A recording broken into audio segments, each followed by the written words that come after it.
that was lovely. Just beautiful. Thank you.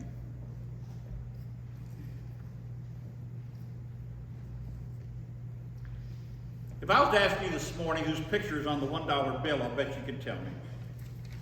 I thought about having people take out a $1 bill and look at it because I'm going to talk about it for just a minute, but then I thought, well, you know, it's Sunday and it's in the church and this may be some trick to have a second offering, you know, so I thought, no, I better not do that.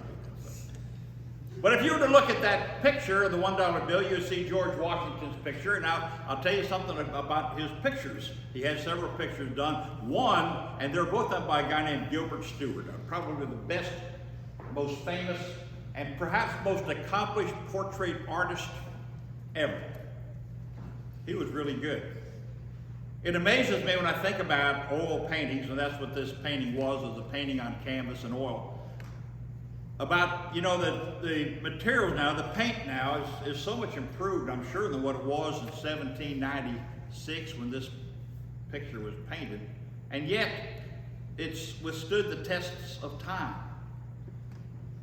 The first picture that Gilbert Stuart painted of George Washington was a big picture. It was a full-size picture. Matter of fact, the picture itself is a full-size picture of President Washington on that canvas, stood 10 feet tall. Not the person was the right size, but the whole canvas was 10 feet tall and 5 feet wide. It was huge and had beautiful and intricate things in the background. But then Stuart decided that he was going to make some money. So Gilbert Stuart, he went ahead and he started another painting the following year. And you may know it as the Athenaeum painting. There's a museum, and it was supposed to go to the museum. Martha Washington was supposed to get a copy of it, but she never did. Stewart never gave her a copy of the thing. And but anyhow, he started the picture the same way he had the other one, big canvas and all this stuff. But when he got the head and the neck and a little bit down here, the rest of the painting was left blank. And he did it, he said, so that the people could fill in the blank part with their imagination. That they could just fill in the blank area. Well, what he did is he did it so he could make a lot of them, and he did. He made like 100 of those paintings, and he sold them all for $100, which was a lot of money back, like $38,000 back in those days, and it was a lot of money. But he made those pictures, and so it was a picture. It was a picture that was incomplete, but it wound up being the picture that was inverted and put on the $1 bill. It's the picture that we know Washington to be. Yet it's a picture that was designed and painted so that we could fill in the rest of the story. And this is the 5th Sunday of Lent, and today we're going to take a look at completing the picture that we've been painting over the past 3 Sundays. And if you've been here for all 3 Sundays, you know that we talked about some folks. We talked about Nicodemus on that a couple Sundays ago, about 4 Sundays ago, and then we talked about the Samaritan woman. We talked about the blind man from birth in Jerusalem, and in each of those cases, they came to Jesus with a personal need. And they had personal questions. And they each left with a piece of the kingdom of heaven revealed to them, but only a piece. Today we're going to meet we're going to meet Lazarus. You know the story of Lazarus. We know his name. We know the fame about Jesus restoring life to Lazarus. But I believe that the story of Lazarus out of John chapter 11, and that's where we're going to look at John chapter 11. We took a few verses out of it, and I'll put a few verses in the sermon, but we're going to be looking at the whole thing. We're not going to read the chapter of John chapter 11, because we know that story, but there's pieces of the chapter that we're going to focus on that I think that chapter in John is a microcosm, a small picture of God's plan of salvation.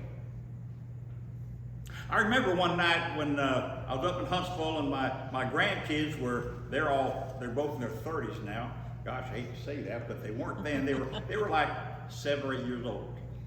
And we were laying in bed together one night, and they were in my bed, getting ready to go to their bed, and they said, and I asked them, I said, have you ever read the Bible? So 7 or 8 years old. No, they hadn't read the Bible. But they wanted me to tell the story of the Bible. Well, we had about 5 minutes, so I thought, why not? You know, just tell them the story of the whole Bible in 5 minutes. We could do that. And so, we went through.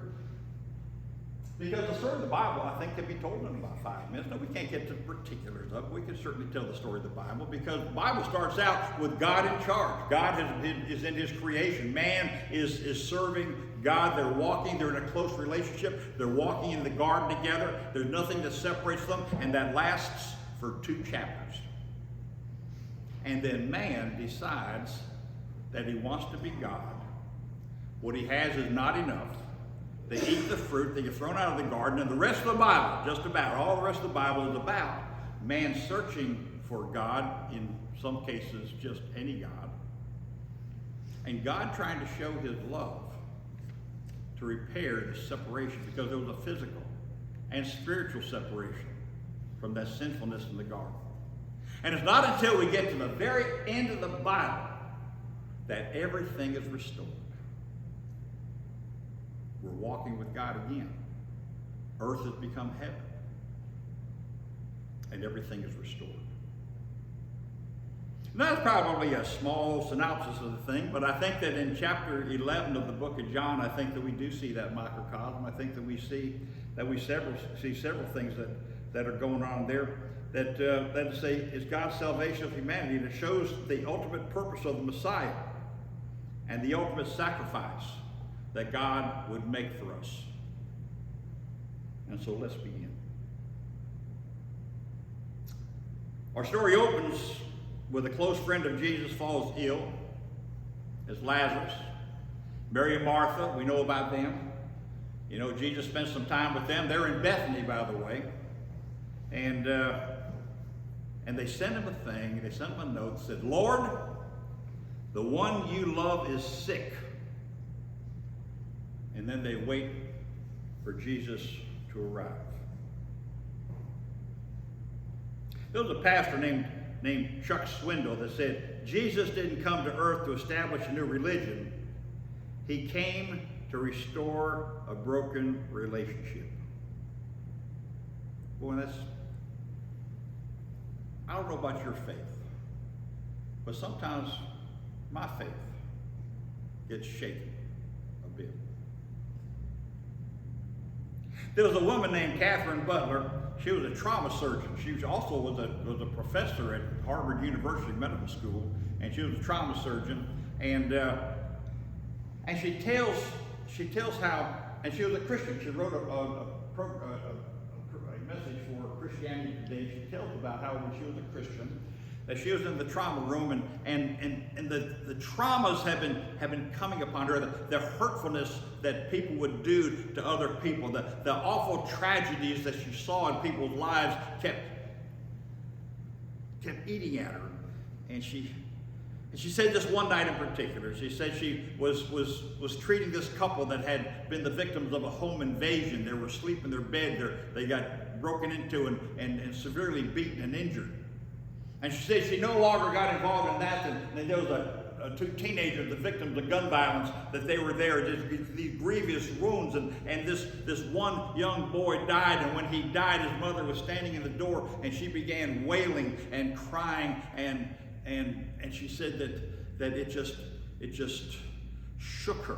And on her way home, she couldn't get the mother's cries out of her head. And when she's going across the bridge, across the Connecticut River, she said that she stopped, and she said that she got up there on the bridge, and she says she stood on the bridge on the edge and gripped the rail and took a deep breath, and she opened her mouth to pray, and nothing came out. And she writes, I felt cut off from God. I thought the Lord, if he even existed, had abandoned me. Doubt led to hopelessness, and hopelessness led to despair. I dreamed of an eternal sleep of numbness of annihilation. Thoughts of taking my own life filled my head.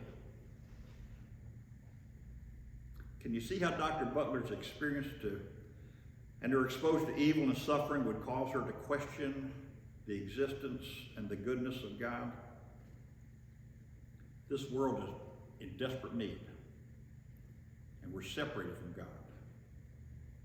And we could say, Lord, the one you love is sick. When Jesus received the message about Lazarus, he was some distance away because he was heading out of Jerusalem. He had been, if you go back a couple of chapters there, he didn't do good in Jerusalem. Boy, he'd gone there, he'd upset everybody. He'd upset the religious leaders, and they were out to get him. They were trying to stone him when him and the disciples made their escape out of Jerusalem, and he was heading a ways from there. So when he got that word, he was not around Jerusalem. But he was in a safe place. And he turned around and he started heading back to the very place that he left, the very place where his life was going to be in danger. I saw a thing about how long do you wait for something? How long do you wait? And I saw this thing from this ROTC group at University of Texas Christian, and they were waiting for their ROTC instructor to show up, and one of the young lieutenants to be, they said, well, we wait 5 minutes for a graduate assistant. We wait 10 minutes for an associate professor. We wait 15 minutes for a full professor. How long do we wait for a lieutenant colonel? And from out there in the hallway comes this raspy voice that says, until he gets there. That's how long you wait for Lieutenant Colonel. So how long did Mary and Martha wait for Jesus? Well, they waited until he got there. That's what they did, but he didn't get there right away. This is what Jesus told his disciples in chapter 11. This sickness will not end in death, Jesus said. No, it is for God's glory. Remember the blind man in Jerusalem? So that God's Son may be glorified through it. And then he waits 2 whole days. And by that time, Lazarus has died. Now, Martha's the first one to confront him when he gets there. She greets him with these words, Lord, she said, if you had been here, my brother would not have died. Now, John doesn't tell us how Martha says those words. They could have been bitter, the way she said this. But if you'd been here, my brother wouldn't have been died out there traipsing around out there, run away from Jerusalem. If you'd come to Bethany instead of going out there, why, Lazarus wouldn't have died at all. But I think we've experienced that kind of loss, I expect, in our lives, some severe loss to where a part of us died too. We didn't understand it. We'll never be able to feel the same again. And to add heartbreak, to add to that heartbreak, you wonder why God, who could have saved them, didn't. Jesus could have healed Nazareth from far off. You ever think about that? In chapter 4 of the book of John, he heals some fellow's servant way off, said, okay, by your faith, he just saved. Why didn't he just save Lazarus that way? He went back to Bethany, where there was this mourning for Lazarus who had died. He went back to Bethany right outside of Jerusalem, where his life would probably be in peril. He didn't have to face Mary and Martha. He could have avoided that too. But what he did is he chose to enter into their suffering so that he could show them the glory of God. To enter into their suffering is what he chose to do. Sometimes I think we get a bigger picture of God than what God is. And I may be a funny thing to say, I don't know, but sometimes I think that we focus on the miracles of God. It's okay to focus on the miracles of God. And when we read the Bible, we focus on the miracles of the Bible. I'll bet we could all sit here and recite and recount different miracles in the Bible. But there's a lot of things in the Bible that are awful also. Everything doesn't end with a happy ending. I don't know why. I don't know why that is. But I think that sometimes we can think ourselves into a God that is the God that we want the God to be. We know what the answer to our prayers is supposed to be. We know what our happiness depends on. But in the life of Lazarus, Jesus showed us that God will not leave us in our suffering and brokenness and grief. In raising of Lazarus, Jesus is showing us God's ultimate plan to release us, that microcosm. You see that?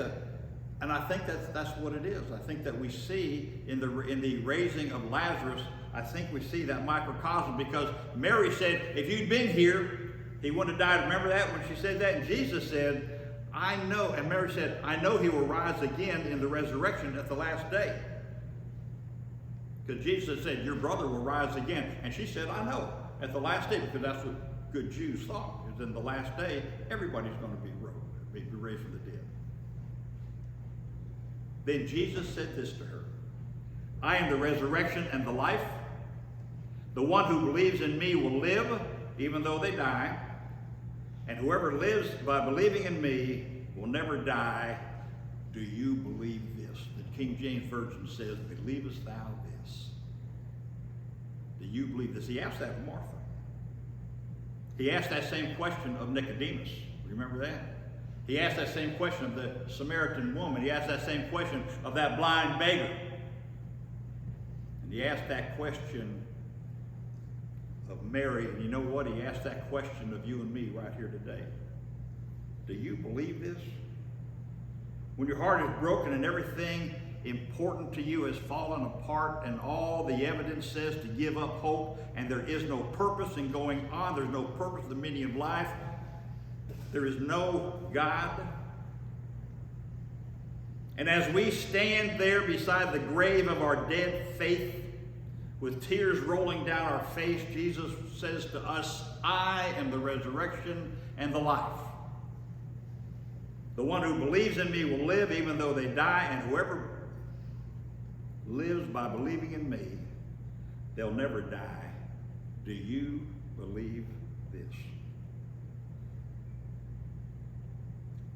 There was a preacher back in the 1950s that he made this, I saw this in a book I was reading. He said, once I heard a man say, I spent 20 years trying to come to terms with my doubts. Then one day it dawned on me that I had better come to terms with my faith. Now I have passed from the agony of questions I cannot answer into the agony of answers I cannot escape. And it's a great relief. Martha's standing here. Do you believe this? Jesus asked her. Do you believe this? Jesus asks us.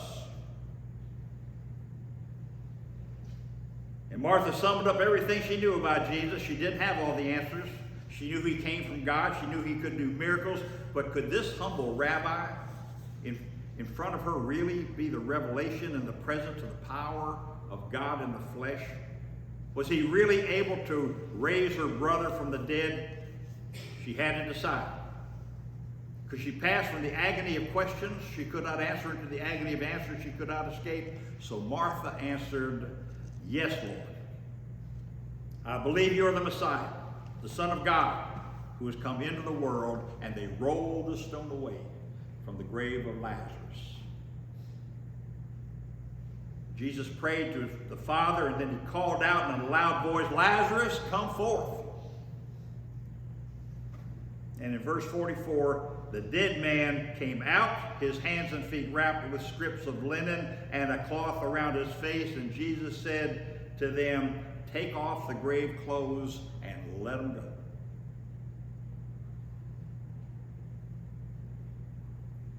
And that brings us to the end of the story, to the complete story.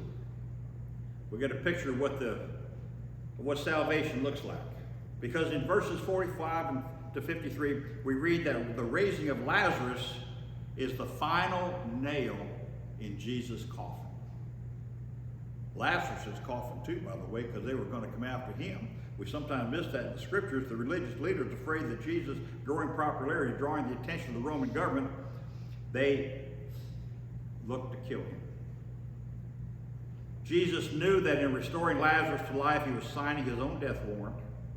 He could have done this from miles away. He could have avoided the sorrow, the weeping. He could have avoided all of that, but he came to be you and me, to show us what it looked like,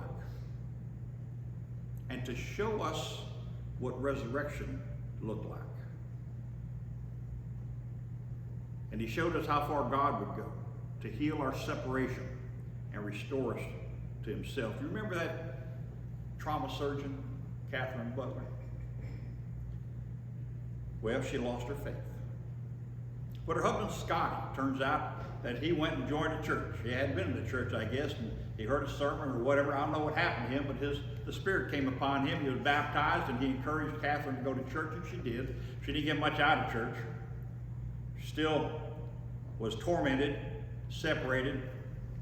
She had a job in an ICU, and she had this patient named Ron who was suffering from head trauma, from brain trauma, from lack of oxygen. The doctors had said that he would get no better, that that's as good as he was going to be, and he lay there in a vegetative state.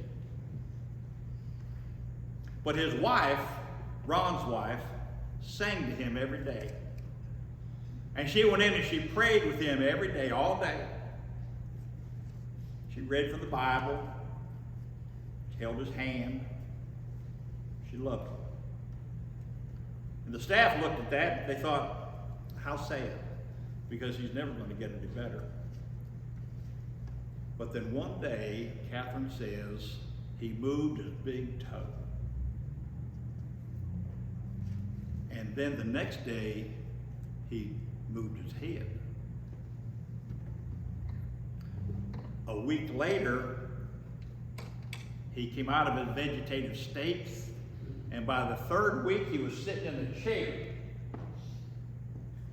And this is what Dr. Butler said. She said, nothing in medical science could explain Ron's recovery, and the fact that it appeared to be a genuine miracle was troubling to her. And the troubling part was, how could a God who had the ability, who had the power to prevent all this, how could he let it happen anyhow? And then her husband said, you need to read the Bible. And so she read about Jesus in the Bible, and she said, the agony he suffered for my sake left me speechless. He too had endured heartache, and he had. We miss that sometimes. And had confronted the face of evil, and he bore such affliction, our affliction, for us. The Lord took my despair and fashioned a canvas for his perfect work. Just as Christ raised Lazarus so that others might believe, so he redeems suffering. He redeems the gunshot wounds. He redeems the mourning of the sad mothers, the lost jobs, the despondency beside the bridge railings, and he does it all for his glory. We're 2 weeks away from Easter, 2 weeks away from celebrating the most important event in human history. Celebrating the foundation of our faith in 2 weeks, the resurrection of Jesus Christ. I pray that in these last 4 weeks, meeting these folks that we talked about in our scripture lessons, they have seen Jesus through the eyes of Nicodemus, the Samaritan woman, the blind man, and now Lazarus. And I pray you have seen his truth, his light, his power, and his love. I pray that you have wrestled with the question of who Jesus really is. I believe, as did Martha, in spite of her grief and her questions, that he is the Messiah. He's the Son of God. If you've come to believe that too, that Jesus is your Lord and Savior, that we can then find the new life that's already been prepared for us.